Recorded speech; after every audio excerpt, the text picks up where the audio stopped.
फेफड़ों का कैंसर बेहद घातक बीमारी है और अगर इसका इलाज सही समय पर न किया जाए तो मरीज की जान जा सकती है। अब इसी को लेकर देश भर में चिंताएं बढ़ रही हैं। Indian journal of medical research में छपी नई स्टडी बताती है कि स्मोकिंग न करने वाले लोगों में भी लंग कैंसर के केसेस तेजी से बढ़ रहे हैं। सबसे ज्यादा चौंकाने वाली बात यह है कि ये मामले पुरुषों से ज्यादा महिलाओं में तेजी से बढ़ रहे हैं और केरल से लेकर जम्मू कश्मीर जैसे साफ सुथरी हवा वाले राज्यों में भी इसका खतरा नजर आ रहा है। स्टडी का अनुमान यह है कि 2030 तक ये तस्वीर और भी ज्यादा चिंताजनक हो सकती है। आखिर बढ़ते लंग कैंसर की वजह क्या है और जो लोग साफ हवा वाले राज्यों में रहते हैं वो भी इसकी चपेट में क्यों आ रहे हैं, आज हम इसी विषय पर करेंगे चर्चा। मेरा नाम है दीपक डोभाल, आप देख रहे हैं आपकी खबर आपका फायदा। पहले देखिए रिपोर्ट, मैं लौट रहा हूं मेहमानों के साथ।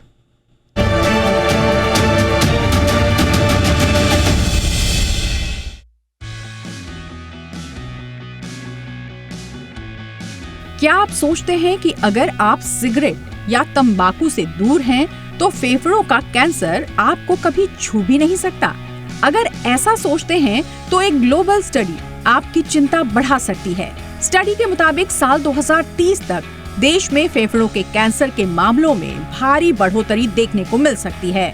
Indian journal of medical research में प्रकाशित नई स्टडी के मुताबिक ये बीमारी अब अपना स्वरूप बदल रही है। अब ये सिर्फ पुरुषों और धूम्रपान करने वालों की समस्या नहीं रह गई है। महिलाएं और नॉन स्मोकर्स भी बड़ी तेजी से इसका शिकार बन रहे हैं। स्टडी के मुताबिक देश भर में फेफड़ों के कैंसर का सबसे ज्यादा बोझ आइजोल में पाया गया है, जो पूर्वोत्तर राज्य मिजोरम की राजधानी और सबसे बड़ा शहर है। चौंकाने वाली बात यह है कि यहाँ महिलाओं में कैंसर की दर पुरुषों के लगभग बराबर पहुँच गई है, जो भारत में बेहद असामान्य पैटर्न माना जाता है। यहाँ तंबाकू का इस्तेमाल भी बहुत ज्यादा होता है, पुरुषों में 68% और महिलाओं में 54%, जो इस बीमारी को बढ़ाने का बड़ा कारण बना हुआ है। सबसे डराने वाली तस्वीर ये है कि धूम्रपान नहीं करने वाली महिलाएं भी अब फेफड़ों के कैंसर की चपेट में आ रही हैं। इसके पीछे जो वजह सामने आई है वो घर के अंदर का प्रदूषण है। लकड़ी या उपलों जैसे बायोमास ईंधन से खाना पकाना, पैसिव स्मोकिंग और कामकाजी जगहों पर प्रदूषण का संपर्क यानी धुआं न पीने पर भी धुआं आपको ढूंढकर नुकसान पहुंचा रहा है। दक्षिण भारत के कुछ जिलों जैसे कुन्नूर, कासरगोड और कोल्लम में तंबाकू और शराब का कम सेवन होने के बावजूद पुरुषों में फेफड़ों के कैंसर की दर ऊंची है, क्योंकि तंबाकू के अलावा कुछ और वजहें भी हैं जो लंग कैंसर के मामले बढ़ा रही हैं। दक्षिण की महिलाओं में हैदराबाद और बेंगलुरु सबसे ज्यादा प्रभावित दिखे। उत्तर भारत में श्रीनगर में पुरुषों में कैंसर की दर अधिक पाई गई और हैरानी की बात यह है कि श्रीनगर और पुलवामा में महिलाओं में भी मामले बढ़े, जबकि इन जगहों पर नशीले पदार्थों का इस्तेमाल कम है। आंकड़े बताते हैं कि कुछ क्षेत्रों में महिलाओं में फेफड़ों के कैंसर के मामले हर साल 6.7% की रफ्तार से बढ़ रहे हैं, जबकि पुरुषों में ये बढ़ोतरी 4.3% है। तिरुवनंतपुरम में महिलाओं के मामलों में सबसे तेज वृद्धि दर्ज की गई है, जबकि डिंडीगुल में पुरुषों के मामलों में सबसे बड़ा उछाल देखा गया। हालांकि पूरे देश में महिलाओं में तंबाकू का उपयोग 10% से भी कम है।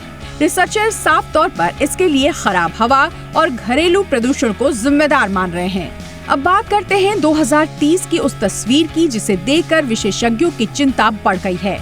केरल के कुछ हिस्सों में पुरुषों में फेफड़ों के कैंसर की दर प्रति लाख आबादी पर 33 से ज्यादा हो सकती है। बेंगलुरु जैसे बड़े शहरों में महिलाओं के लिए ये दर 8 प्रति लाख तक पहुंच सकती है। और रिपोर्ट ये भी बताती है कि देश के कई हिस्सों में कैंसर से होने वाली मौतें सही तरह से रिपोर्ट नहीं होती, जिस वजह से बीमारी के असली असर का अंदाजा भी ठीक से नहीं लग पाता। कुल मिलाकर ताज़ा स्टडी यही बता रही है कि फेफड़ों का कैंसर अब सिर्फ तंबाकू से नहीं हो रहा। ये हवा, आदतों, माहौल और बदलती जीवन शैली से जुड़ी एक बड़ी चुनौती बन गई है। इसीलिए फेफड़ों के कैंसर से बचना है तो कई आदतों में बदलाव बेहद जरूरी है। ब्यूरो रिपोर्ट, जी मीडिया। बहुत ही खास मेहमान इस वक्त हमारे साथ जुड़ चुके हैं। स्वागत करते हैं डॉक्टर शेखर सालकर का, एचओडी हैं oncology, Manipal hospital. Good evening sir, बहुत बहुत स्वागत है डॉक्टर सालकर आपका हमारे शो पे। डॉक्टर दोदुल मोंडल हमारे साथ जुड़ चुके हैं, senior director oncology Max hospital. Doctor Mondal, good evening sir, बहुत बहुत स्वागत है आपका। और हमारे साथ हैं doctor Rajesh Chawla, senior pulmonologist, Indraprastha Apollo hospital. Good evening doctor Chawla, बहुत बहुत स्वागत है सर आपका भी हमारे शो पे। डॉक्टर सालकर, आपसे ही चर्चा की शुरुआत करेंगे और काफ़ी चिंताजनक ये स्टडी है, आईसीएमआर लंग कैंसर स्टडी। और इसमें एक बात तो है कि टोबैको यूज़ अभी भी एक बड़ा कारण है, बट नॉन स्मोकर्स में जिस तेज़ी से तादाद बढ़ रही है ये चिंताजनक है। तो अब तक तो हम सोचते थे सर कि लंग कैंसर दरअसल स्मोकर्स की बीमारी है, बट ये स्टडी सजेस्ट कर रही है कि ये अब नॉन स्मोकर्स की भी बहुत बड़ी बीमारी बन रही है। क्या इसकी वजह हो सकती है sir? For last 1 decade, yes sir, मुझे लगता है नेटवर्क का इशू आ गया है। मैं क्विकली आगे बढ़ूंगा हमारे अगले गेस्ट डॉक्टर मोंडल के पास। Sir, same question to you also, non smokers में सर इतना ज्यादा खतरा क्यों बढ़ रहा है? लंग कैंसर का जो कॉजेस हम ट्रेडिशनली कहते हैं कि स्मोकिंग, एक टाइम था जब 95% of lung cancers were associated with smoking and smokers, but last 1 से 2 डिकेड्स यानी लास्ट 10 से, मतलब इट्स नॉट कि अभी चालू हुई है, बट पिछले 10-15 साल से ग्रेजुअली एक शिफ्ट हो रही है और नॉन स्मोकर में ये कैंसर के इंसिडेंस बढ़ रहा है। पर्टिकुलरली अगर देखा जाए तो एशियन पॉपुलेशन में एंड इंडियन पॉपुलेशन में इसका इंसिडेंस अभी नॉन स्मोकर में काफी ज्यादा हो रही है। और इसके जो रीजंस साइंटिस्ट्स और जो रिसर्च के द्वारा उसके जो हमें पता चल रहा है, इसका मेजर रीजन एक होती है एयर पोल्यूशन, जिसमें इंडोर एयर पोल्यूशन है, जिसमें industrial exposure, industrial gases, vehicle transmission, उससे जो गैसेस निकलते हैं, रेडोन एक्सपोजर जो बैकग्राउंड में होता है उससे जो एक्सपोजर होता है। So indoor air pollution, overall air pollution, vehicular transmission, industrial gas, radon exposure, so these are mainly factors in non smokers जिससे कैंसर का इंसिडेंस ज्यादा हो रही है। अब इसके अंदर भी अगर हम देखते हैं कि इसमें क्या रिस्पॉन्सिबल है, एक स्टडीज में अभी जो पता चल रहा है, जो दिख रहे हैं हमें कि particulate matter 2.5, so this has become a real threat, क्योंकि ये पार्टिकुलेट मैटर 2.5 मतलब ये इतना फाइन पार्टिकल है जिसका डायमीटर यानी जिसका साइज 2.5 माइक्रोमीटर से भी छोटा है, और ये इजीली हमारा लंग्स के बहुत डीप एस्पेक्ट तक, डीप टिश्यू तक पहुंच सकता है। सिर्फ लंग्स ही नहीं, ये हार्ट को भी डैमेज कर सकता है, ये ब्रेन को भी डैमेज कर सकता है। So it has literally become a threat. Absolutely sir. तो पार्टिकुलेट मैटर यानी कि पॉल्यूशन से जुड़ा हुआ जो इशू है ये बहुत है, बट जो चौंकाता है, हमारे साथ डॉक्टर सालकर जुड़ चुके हैं। सर, आपको आवाज़ आ रही है सर डॉक्टर सालकर? हाँ आ रही है। Right sir, no problem. तो सर अभी जैसे डॉक्टर मोंडल कह भी रहे थे कि पार्टिकुलेट मैटर का भी एक इशू आ रहा है और ये नेशनल फिनोमेना बन चुका है। अब ऐसा नहीं है कि दिल्ली और बड़े शहरों में ही, लेकिन जो ज़्यादा चौंका रहा है कि आपके नॉर्थ ईस्ट के इलाके में ज़्यादा, अब वहाँ तो सर कोई इतना ख़ास पॉल्यूशन की दिक्कत है नहीं, कश्मीर में, श्रीनगर में, वहाँ पर तो कोई इशू है नहीं, तो पहाड़ी एरियाज़ में, तो उन जगहों पर जहाँ पर अमूमन आबो हवा साफ सुथरी रहती है, वहां पर इस तरह के केसेस क्यों बढ़ रहे हैं सर? हमारे गोवा में भी साफ सुथरी जगह में भी लेडीज को पाया गया है। राइट। और ऑलमोस्ट 40% हमारे जो कैंसर है वो सब लेडीज में होते हैं, और वो एडिनोकार्सिनोमा डिफरेंट टाइप के कैंसर है कंपेयर टू द स्मोकर, जो स्क्वैमस सेल कार्सिनोमा जैसे होते हैं, उनका थोड़ा सा चांसेस अच्छा रहता है बिकॉज अभी अच्छे मेडिसिन पे आए हैं। लेकिन मेरे को लगता है कि it is what is called as passive smoking is also a very important part, because passive smoking husband ही नहीं करते, वो जो काम करते हैं, बिकॉज ज्यादातर महिला अभी काम पे जाती है, तो काम पे उधर एट वर्किंग प्लेस अगर कोई स्मोकिंग कर रहा है उसका प्रॉब्लम हो सकता है। एसी में अच्छा एसी नहीं है, प्रॉपर फिल्टर नहीं है, तो भी उनको तकलीफ हो सकती है। और खाना बनाने वाले जो biogas and other things which we are using, see हम लोगों को पता नहीं है 100% हो रहा है कि नहीं। इसके लिए एक अच्छा स्टडी करना, कोहॉर्ट स्टडी करना, स्पेशली दिल्ली में कर सकते हैं where pollution is very high, so Delhi में और गोवा का कंपैरिजन और दिल्ली और नॉर्थ ईस्ट का कंपैरिजन होना बहुत जरूरी है। और इम्पोर्टेंट पार्ट इन आइजवाल में ऑलमोस्ट 70% इज टोबैको यूज है। Even ladies take up to the tobacco in Aizawl. So that may be the indication, and for that it is high. And और कश्मीर में they are using for ठंडी के वजह से वो ये यूज करते हैं, वो क्या बोलते हैं उसको, खंगरी उसकी जो हवा में आती है उसमें भी उनको लेडीज को हो सकता है, बिकॉज दैट इज कंटिन्यूसली वो यूज कर सकते हैं और इसकी वजह से लेडीज में भी बढ़ सकता है। बट इम्पोर्टेंट पार्ट है कि हमारा पूरा खाना और उनका हमारा जो पोल्यूशन है, प्लास्टिक का यूज है, all this things also do matter, ये सबको मैटर करता है कि ये कैंसर बढ़ रहा है। एब्सोल्युटली सर, रिपोर्ट में क्लियरली मेंशन्ड है एडिनोकार्सिनोमा, जिसका सर ने जिक्र किया, वो अब एक बहुत ही कॉमन सब टाइप बन चुका है और ये सब टाइप नॉन स्मोकर्स में ज़्यादा पाया जाता है।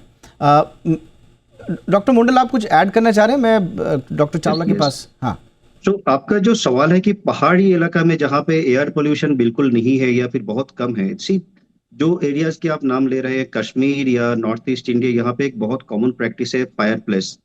बहुत लोग घर गर्म करने के लिए लकड़ी जलाते हैं या फिर कुछ ना कुछ जलाते रहते हैं। ओके। उसके जो स्मोक आता है, that is also contributing to the cause of cancer.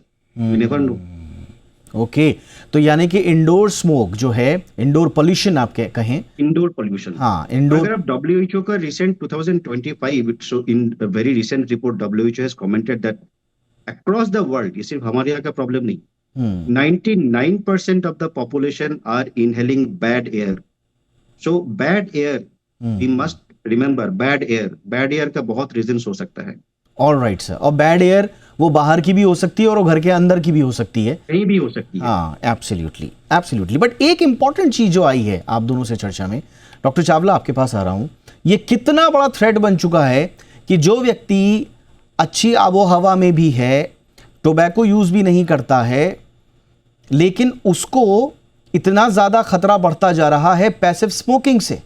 वो धूम्रपान नहीं कर रहा है, लेकिन उसके बगल में धूम्रपान करने वाले लोग हैं, या उसके घर में संभवतः उतनी ज़्यादा इंडोर पॉल्यूशन नहीं होगा, लेकिन आस पड़ोस में कैंप फायर चल रहे हैं, इंडोर घर गर्म करने के लिए चीज़ें चल रही हैं। तो एक ऐसा व्यक्ति जो अपने आप को चारों तरफ से सुरक्षित मान रहा है, वो पैसिव स्मोक के कारण लगातार खतरे की जद में आ रहा है। ये कितना अलार्मिंग आपको लगता है डॉक्टर चावला? सर आप अनम्यूट हो जाएं प्लीज। सारा हिंदुस्तान देखें जी, तो सारे हिंदुस्तान में अब कहीं ना कहीं कम है, कहीं ज्यादा है। दिल्ली ऑफ कोर्स सब में लीड कर रहा है। सो सारे व्यक्ति इम्प्योर जो है ना एयर इनहेल कर रहे हैं। ये एक बहुत बड़ा कारण है जो कॉमन है। अब ये कहीं चीजें ज्यादा हैं। अब आप कह रहे हैं कि जैसे श्रीनगर जैसे इलाके में जहाँ बिल्कुल साफ वायु है, बट वहां भी पोल्यूशन है। वहां भी अभी आपने सुना कांगड़ी जलाते हैं, आग जलाते हैं, हुक्के और सिगरेट पीने वालों के पास बैठते हैं। और देखिए जो घर होता है उसमें जो क्रैक्स होते हैं, पाइप लीक कर रहे होते हैं, इनसे रेडॉन गैस आती है। अगर आपने इनका ख्याल नहीं रखा तो ये भी कैंसरोजेनिक है। और जैसे एस्बेस्टोस, आर्सेनिक, क्रोमियम, ये हम चीजें इस्तेमाल करते हैं, इन पर कोई ध्यान नहीं देता है। आज से 1985 में जब मैं प्रैक्टिस शुरू करी थी, उस वक्त स्मोकिंग के अलावा कोई लंग कैंसर हम सोचते ही नहीं थे। अब मोस्ट ऑफ दी ऑन्कोलॉजिस्ट कहते हैं कि ऑलमोस्ट 40 to 50% कैंसर वो जो देख रहे हैं वो नॉन स्मोकर्स में हो रहे हैं और सब इलाकों में हो रहे हैं। देखिए दिल्ली में जब हम यंग थे तो बड़ी वायु बहुत साफ थी, हमने ये पोल्यूशन धीरे धीरे बढ़ता हुआ देखा। अब जो बच्चा पैदा हो रहा है, जो इस एनवायरमेंट में पैदा हो रहा है, उसको ये इतनी गंदी हवा बचपन से ही मिलने वाली है। उसका कितना होगा ये आने वाले समय ही बताएगा। ये बहुत घातक है। और जैसा ट्रेंड ऑल ओवर इंडिया दिख रहा है, लंग कैंसर के केसेस आपको आने वाले दिनों में और ज्यादा बढ़े हुए मिलेंगे। और एयर पोल्यूशन बहुत बड़ा कारण है, indoor air pollution as well as outdoor air pollution. सरकार को इस पे अगर हमने अभी नहीं किया तो हमारा मेडिकल खर्चा COPD, लंग कैंसर, इन चीजों में ही बहुत होता जाएगा। एब्सोल्युटली। और आपने रेडॉन गैस का जिक्र किया, जिसमें इस स्टडी में भी जिक्र है कि रेडॉन गैस पर भारत में पर्याप्त स्क्रीनिंग नहीं है। और ऐसी ही छोटी छोटी चीज़ें जिनका भी सर ने भी जिक्र किया, ऑक्यूपेशनल एक्सपोजर, एस्बेस्टॉस का जिक्र किया सर ने अभी। अब ये ऐसी चीज़ें हैं ना कि इस पे ध्यान ना आम जनता का है और ना मुझे लगता है कि सरकारों का भी है। एक छोटे से ब्रेक के लिए मैं रुक रहा हूँ। क्या किया जाए, कैसे किया जाए अपना सुरक्षित भविष्य बनाने के लिए और लंग कैंसर से मुक्ति के लिए, या कम से कम उसके प्रिवेंशन के लिए, एक छोटे से ब्रेक के बाद इस पर हम चर्चा करेंगे।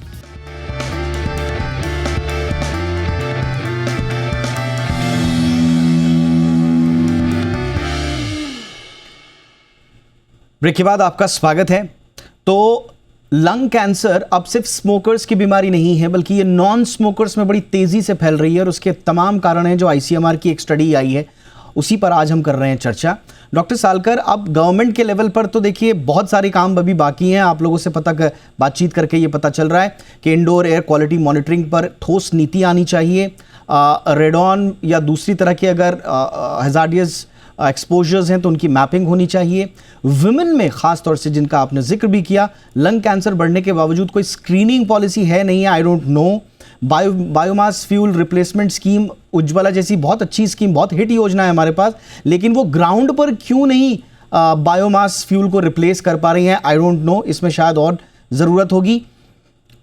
नॉन स्मोकर्स के लिए रिस्क असेसमेंट मॉडल भी बनाना पड़ेगा गवर्नमेंट को, ऐसा प्रतीत होता है। अब ये गवर्नमेंट की बातें हैं sir.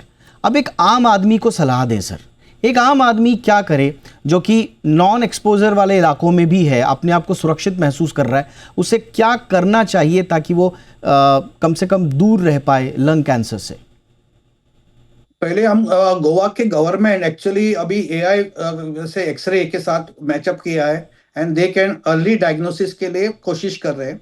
They have done around almost more than 1 lakh को स्क्रीनिंग किया है, उसमें एक 10 पेशेंट्स कुछ मिले हैं उनको। लेकिन एक इम्पॉर्टेंट बात हम लोगों को सब पता होना चाहिए कि cancer is on the rise, not only lung cancer, every cancer वो बढ़ रहा है, और वो बढ़ रहा है अराउंड 6 to 7% की हिसाब से बढ़ रहा है, बिकॉज हमारा लाइफ स्टाइल भी बढ़ गया, हमारा average age of living also has increase. So वो तो होने वाला है।